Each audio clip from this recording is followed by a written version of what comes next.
banyak leluhur raja di laut. Apresiasi ya terhadap kemauan kawan-kawan dari berbagai daerah ya, orang-orang Melayu yang mau berkumpul dan bermufakat ya. Meskipun tujuan dari mufakat ini untuk memuliakan adat dan budaya Melayu, tapi saya kira kita harus lebih maju ya, lebih progresif untuk bicara tentang ruang hidup ya orang-orang Melayu, karena adat istiadat ini tentu sangat terkoneksi dengan ruang hidupnya gitu ya.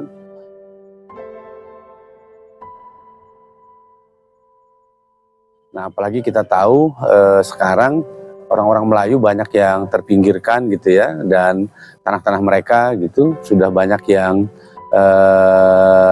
beralih gitu ke pengembang, ke masyarakat etnik lain gitu, dan mereka kemudian tinggal di pinggiran gitu. Nah, belum lagi konflik-konflik agraria yang berkaitan dengan ruang hidup orang-orang Melayu.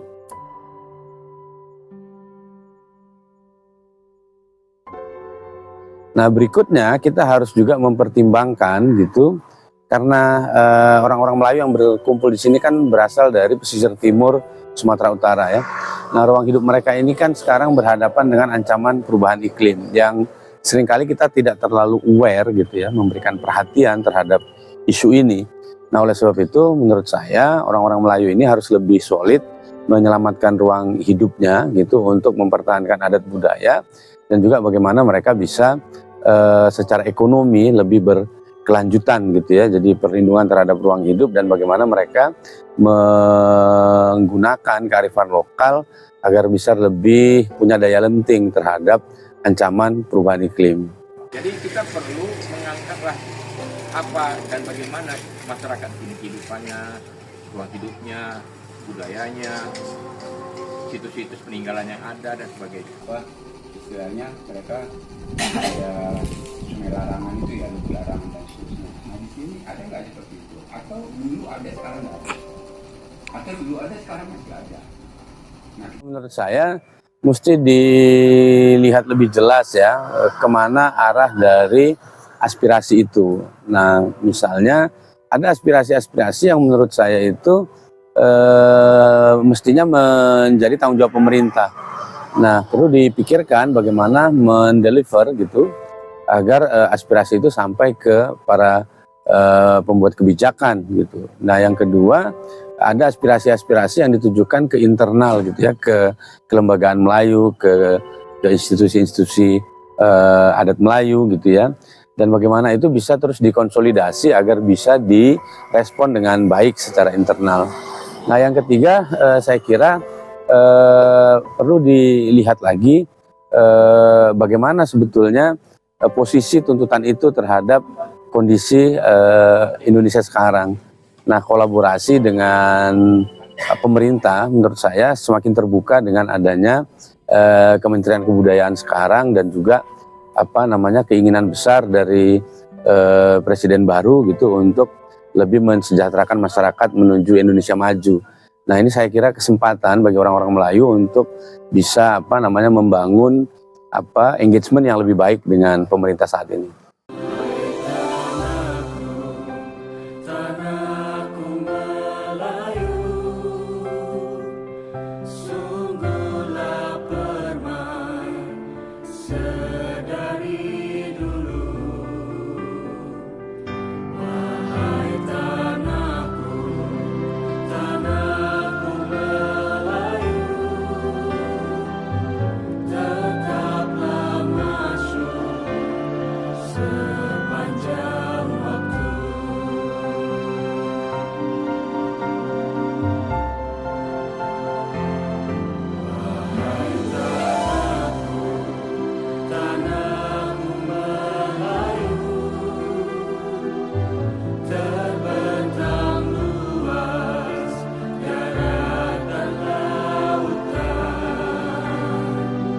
Dengan produk hukum yang ada sekarang, keputusan-keputusan yang dibuat pemerintah, regulasi itu kadang tidak berpihak.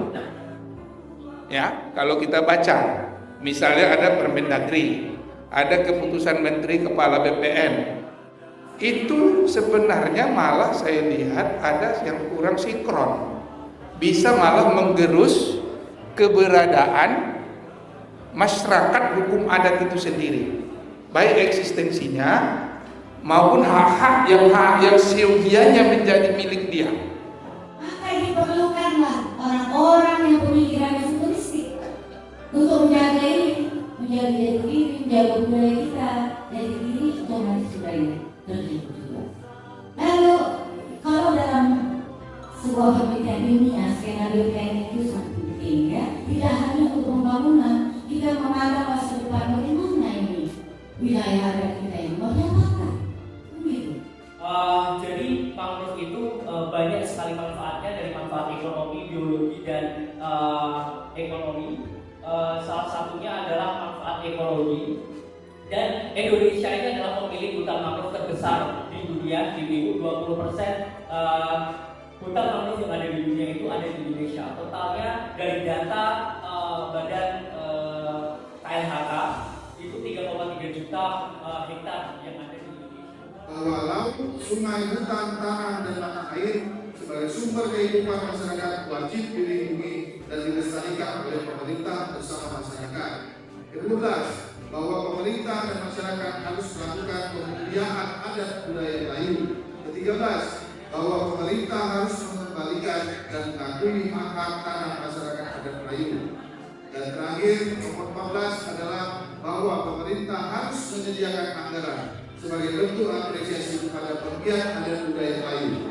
Nah, saya sih sebetulnya ingin melangkah ke langkah yang lebih progresif tadi, bagaimana memberikan perlindungan terhadap ruang hidup orang-orang Melayu dan membangun daya lenting terhadap ancaman perubahan iklim ya.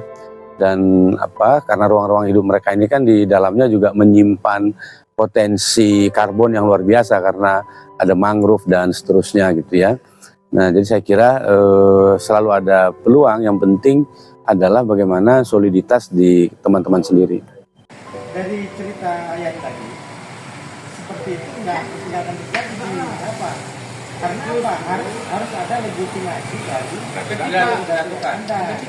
Tolong dituliskan, nanti ada tim melatih untuk menulis. Sebenarnya hari ini tadi mau kita bawa juga kan, tim melatih masuk dalam web itu, web. Kenapa ini penting? Untuk bisa menjadi bahan sepanjang zaman ya. Pertama, bangun persatuan gitu. Yang kedua, saya kira penting untuk memahami lebih dalam tentang ruang hidup teman-teman. Dan ketiga, ya tetapkan strategi perjuangan yang solid. Banyak leluhur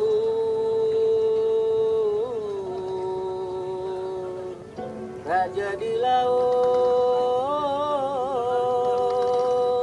puncak mahligai tinggi menjulang, terlanjur hati sudah terpaut, ombak dan badai pasti direnang.